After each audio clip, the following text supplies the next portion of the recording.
آج 14 اگست 2026 ہے اور آج سے ٹھیک 89 سال پہلے 79 سال ایک کم 80 سال پہلے آج کی تاریخ میں اللہ تبارک و تعالی نے پاکستان کی صورت میں امت مسلمہ کو ایک بہت بڑی نعمت عطا فرمائی۔ ہندوستان کا بٹوارا ہوا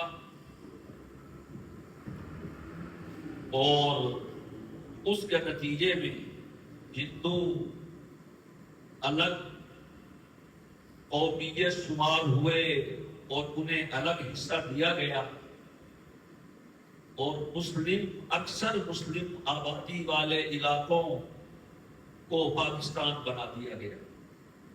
وہ کہ اس میں بھی تقسیم میں بھی زیادتی ہوئی، قتل و غارت روا رکھی گئی، اور اگر انگریز چاہتا تو اچھے انداز سے تقسیم کار ہو سکتی تھی۔ بر صغیر میں مسلمانوں کی حکومت تھی، 5 سالہ مغلیہ دور یہ مسلمانوں کی حکومت رہی ہے۔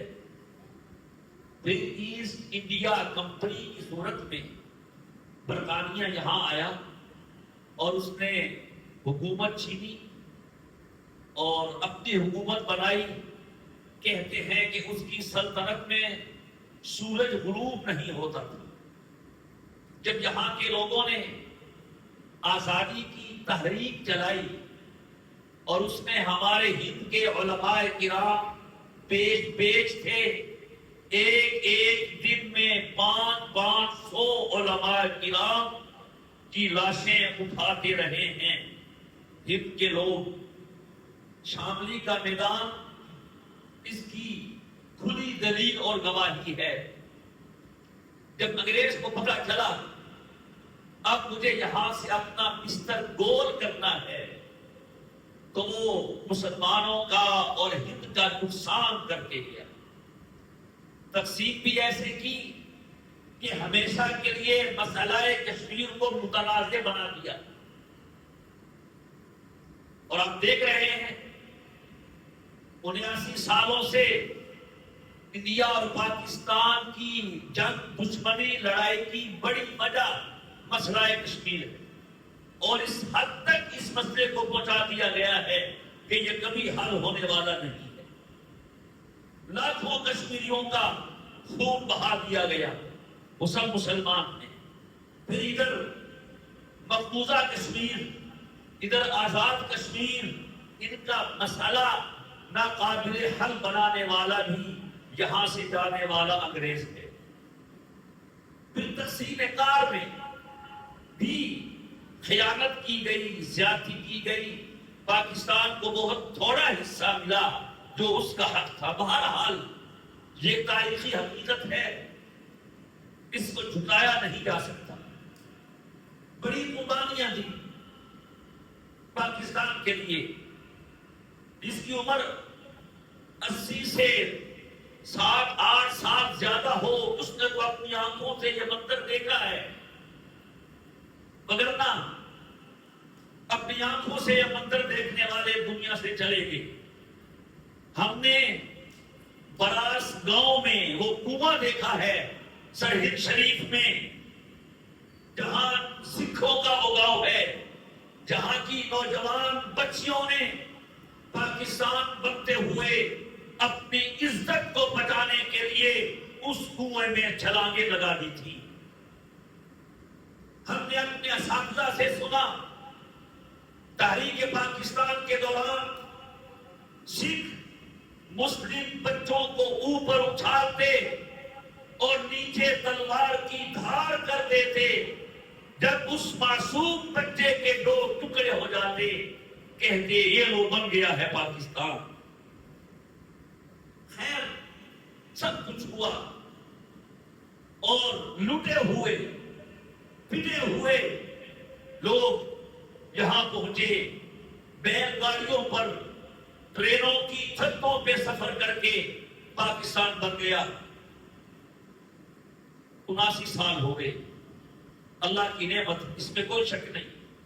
اس وقت بھی ہمارا وطن، ہمارا ملک روئے زمین پر ایک عظیم اسلامی ملک ہے۔ پاکستان نے اپنی قوت کا اور قیادت کا لوہا بنوایا ہے۔ حالیہ دنوں میں جو جنگیں ہوئی مشرق وسطیٰ میں، امریکہ نے، اسرائیل نے مل کے ایران پہ حملہ کیا، ان تنازعات میں پاکستان کا کردار قائدانہ اور حاکمانہ اور ثالث والا رہا ہے۔ ابھی بھی حالیہ دنوں میں جو مکہ معاہدہ کے نام سے ایک تاریخی معاہدہ ہوا، جس میں سعودی عرب، پاکستان اور ترکی، ان تینوں ملکوں نے مل کر دفاعی معاہدہ کیا ہے، اللہ اس کو بھی اسلام کی شوکت رفتہ کے لوٹنے کا ذریعہ بنائے۔ پاکستان میں اللہ تعالیٰ کی دی ہوئی بہت نعمتیں، وسائل کی کمی نہیں ہے، معدنی وسائل، قدرتی وسائل، غلہ جات، زمین کی پیداوار اور ہر طرح کے موسم، ہر طرح کے علاقے اللہ نے بڑی وافر مقدار میں ہمارے ملک کو عطا فرمائے ہیں۔ لیکن سانحہ یہ ہے، جس طرح کے وسائل اللہ تعالیٰ نے دیے ہیں، اس طرح وسائل کی تقسیم عوام کے لیے نہیں ہوئی۔ ہمارا کہنا یہ ہے، اگر پاکستان کے وسائل منصفانہ طریقے سے عوام تک پہنچائے جائیں، غربت ختم ہو جائے۔ اور پھر میرے دوستو، یہ عجیب بات ہے، سمجھ میں نہ آنے والی بات ہے۔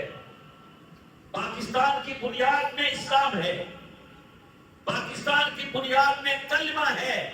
اس وقت میں یہ نعرہ لگایا گیا تھا، آپ بھی لگا کے بتائیں پاکستان کا مطلب کیا؟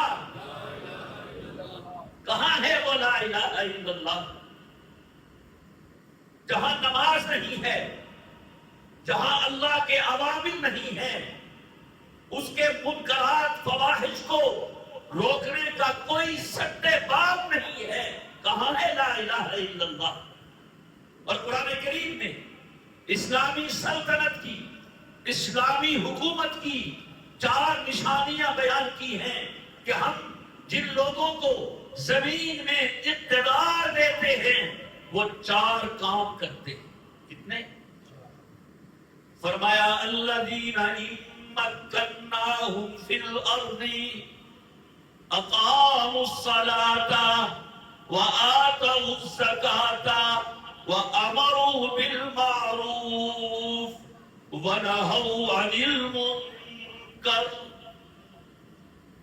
ہم جب ایمان والوں کو زمین پہ تمکین دیتے ہیں، قدرت دیتے ہیں، سلطنت دیتے ہیں، اقتدار و اختیار دیتے ہیں، اقاموا الصلاۃ، نماز قائم کرتے ہیں، نماز قائم کرتے ہیں، خود پڑھیں گے تو قائم کریں گے۔ مجھے یاد ہے 10-15 سال پہلے کا وقت کی بات ہوگی، اسلام آباد میں ایک بڑے اجلاس میں شریک تھے قائد جمعیت حضرت مولانا فضل الرحمان صاحب دامت برکاتہ نے شرکائے اجلاس جو کہ علماء کرام تھے تقریباً، یہ درد دل بتایا کہ میں نے صدر پاکستان سے پوچھا، وزیر اعظم سے پوچھا، وزیر اعلیٰ سے پوچھا، گورنر سے پوچھا، گویا کہ جو جی بڑے بڑے عہدے تھے ان سب پہ بڑا جمعہ ہونے والوں سے پوچھا کہ حضرت آپ نماز پڑھتے ہیں؟ کہا نہیں پڑھتے۔ تو پہلا کام اقامت صلاح ہے۔ 80 سالوں میں ہم نے نہیں بنایا جو لوگوں کو نماز کی دعوت دے. ہے کوئی شعبہ؟ دکانداروں سے کہے نماز پڑھو، دفتروں میں کہے نماز پڑھو، مارکیٹوں بازاروں میں کہے نماز پڑھو. یہ اپنے طور پہ پرائیویٹ سیکٹر میں علماء کی اپنی محنت ہے، تبلیغی جماعت کی اپنی محنت ہے، خانقاہوں میں لوگوں کے دلوں میں اللہ کا ذکر پیدا کرنے والوں کی اپنی محنت ہے. سرکار کا ذرا بھی اس میں کوئی کردار نہیں ہے کہ ملک میں نمازی بنائی. کیا ہے لا الہ الا اللہ؟ آتم الزکاۃ، نظام زکات. یہ بڑے بڑے مل آنر، یہ بڑی بڑی فیکٹریوں کے مالک، یہ ذمہ دار اپنی زکات دیں، اپنا عشر دیں، جو اللہ نے ان پہ مالی حق واجب کیا ہے وہ ادا کریں. تو کیا ہوگا؟ نتیجے میں کوئی ایک بھی بھکاری نہیں بچے. دیتے نہیں ہے نہ کوئی لینے کا. حکومت کو حق ہے اپنے لیے ٹیکس لے لیتے ہو، جیسا بھی ہے اللہ کے حکم کی بنیاد پر زکات دے کے مستحق کے زکات کو تقسیم کیوں نہیں کرتے ہو؟ یہ حکومت کا کام ہے. نبی کریم علیہ الصلوۃ والسلام نے عاملین بھیجے تھے، جاؤ یہ کھجوروں کے باغ ہیں، جائزہ لو، اندازہ کرو اور ان کا عشر وصول کر کے بیت المال میں جمع کرواؤ. جاؤ، اس کے جانور ہیں، اس کے اونٹ ہیں، اس کی بکریاں ہیں، اس کی گائے ہیں، اس کے پاس سونا چاندی ہے، کاروبار ہے، حساب کرواؤ، زکات دے کے بیت المال میں جمع کرواؤ. کہاں ہے اسلام کا نظام؟ یہی لا الہ الا اللہ. اور پھر یہ بھی درد دل سنیے، لا الہ الا اللہ کے لیے قرآن ضروری ہے کہ نہیں؟ حضور کا دیا ہوا علم ضروری ہے کہ نہیں؟ ہمارا درد دل یہ ہے، 79 سال ہو گئے اسٹیٹ نے، سلطنت نے، حکومت نے محکمہ تعلیم کے نام پہ اربوں کھربوں ملین ڈالر اس وقت سے اب تک خرچ کر دیے ہوں گے. کوئی ایک قرآن کا حافظ بنایا ہے سرکار نے؟ کوئی ایک حافظ، کوئی ایک عالم، کوئی ایک قرآن کو صحیح پڑھنے والا، قرآن سے پڑھنے والا، کوئی ایک مفتی، کوئی ایک فقیہ جو قوم کو طلاق کے مسئلے بتائے، بیع و شراء کے مسئلے بتائے، عدل و انصاف کے مسئلے بتائے، طلاق و نکاح کے مسئلے بتائے، کوئی ایک مفتی بنایا ہے؟ پھر کون سا لا الہ جس میں قرآن نہیں ہے، جس میں علم نہیں ہے؟ اور یہ مدارس کا احسان ہے قوم پہ.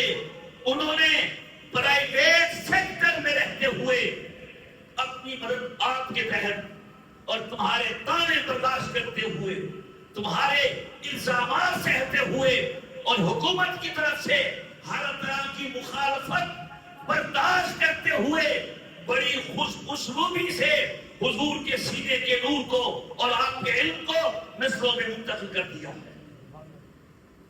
اگر آج پاکستان میں لاکھوں دین کے جاننے والے ہیں، قرآن کو سمجھنے والے ہیں، نبی علیہ السلام کے دیے ہوئے صحیح مزاج کا ادراک کرنے والے ہیں، تو دینی مدارس سے پڑھے ہوئے علماء بنائے آپ نے. ڈاکٹر ہم مانتے ہیں، ضرورت ہے ہماری. انجینئر بنائے ہیں، ضرورت ہے. آرکیٹیکٹ بنائے ہیں، ضرورت ہے. پائلٹ بنائے ہیں، ضرورت ہے. لیکن یہ میری دنیا کی ضرورت ہے، لا الہ الا اللہ کی ضرورتوں میں یہ ایک بات بھی شامل نہیں ہے. لہذا ہم 79 میں یوم آزادی کے موقع پر ارباب اقتدار کو یہی پیغام دینا چاہیں گے، خدایا اپنی ذمہ داری پوری کیجیے. اور ہر ایک شہری سے بھی کہیں گے، ذمہ داری صرف حکمرانوں کی نہیں ہوتی، عوام کی بھی ہوتی ہے. میں نے پاکستان کے لیے کیا کیا ہے؟ میں کب سے ایک قوم بنا ہوں، ہمیں تقسیم کر دیا گیا. قومیت میں ہمیں تقسیم کر دیا گیا، لسانیت میں ہمیں تقسیم کر دیا گیا، فرقوں میں، مذہبی منافرت میں. کاش جیسے ہم نے ایک قوم بن کے ملک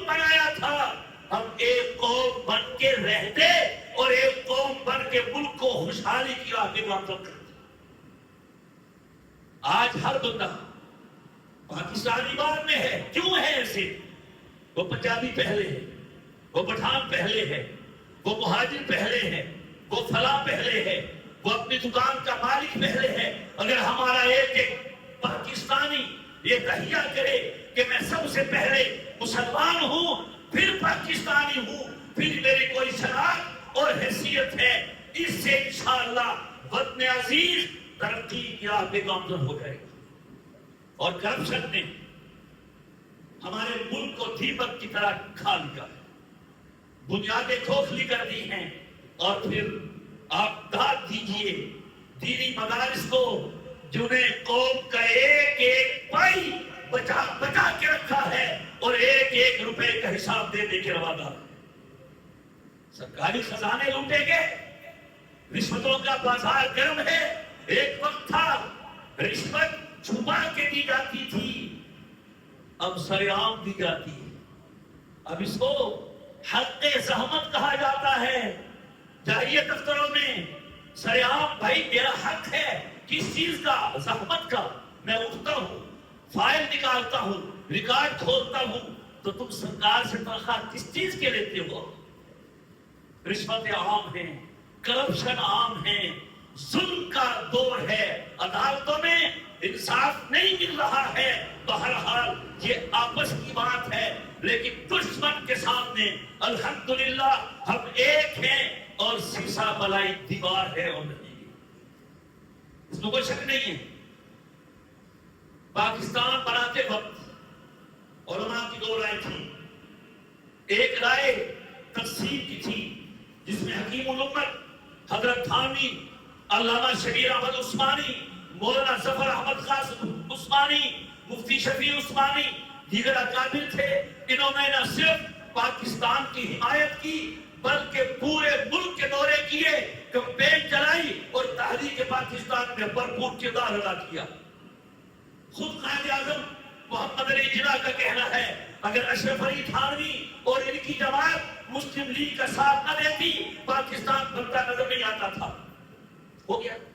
لیکن علماء ہی کی ایک جماعت ایسی بھی تھی جو دیانت امانت کی بنیاد پہ یہ رائے رکھتی تھی کہ بنٹوارا نہیں ہونا چاہیے، تقسیم نہیں ہونی چاہیے. ان کی رائے تھی. اور یاد رکھیے ہر صاحب رائے کی دیانت کا تقاضا یہ ہے اپنی رائے پہ عمل کرے. وہ اپنی رائے چھوڑنے کا شرم بھی مجاز نہیں ہے. شیخ الاسلام حضرت مولانا حسین احمد مدنی رحمہ اللہ تعالی اور دیگر اکابر کی رائے یہ تھی تقسیم نہ ہو، لیکن ہو گئی. ایک بات کہنی ہے صرف، جب پاکستان بن گیا تو حضرت مدنی جو تحریک کے حق میں نہیں تھے کیا بات کہی پاکستان کے بارے میں. کہ دیکھو اختلاف مسجد بننے سے پہلے ہوتا ہے. بنائی جائے نہ بنائی جائے، چھوٹی بنائی جائے بڑی بنائی جائے، ادھر بنائی جائے ادھر بنائی جائے، اختلاف کیا جا سکتا ہے.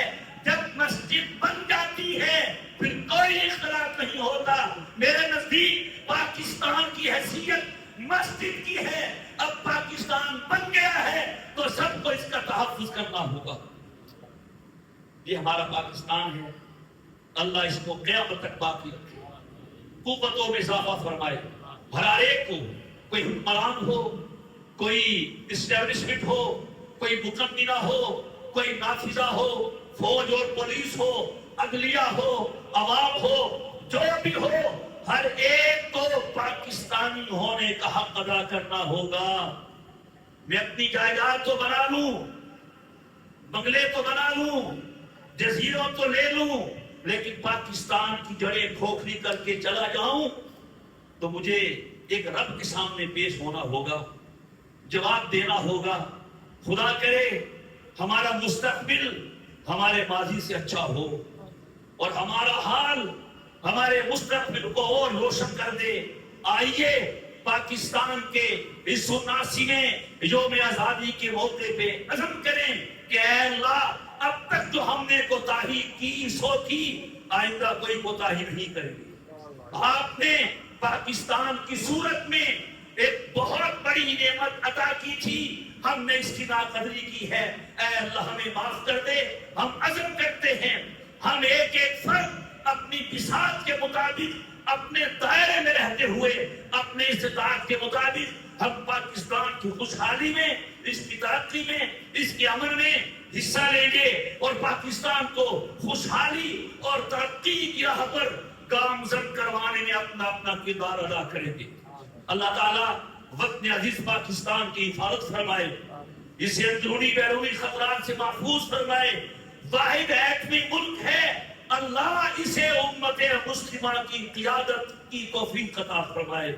وآخر دعوانا ان الحمدللہ رب العالمین۔